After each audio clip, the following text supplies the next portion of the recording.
ಹೇ ಶಾರದೆ ದಯ ಪಾಲಿಸು, ಈ ಬಾಳನು ಬೆಳಕಾಗಿಸು.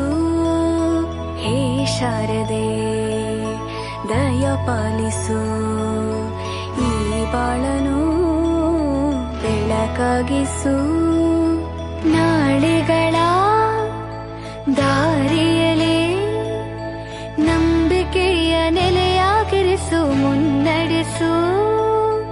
ಕೈ ಹಿಡಿದು ನಾವಾಡೋ ಪದ ಪದದಲ್ಲೂ ಸಂಚರಿಸು.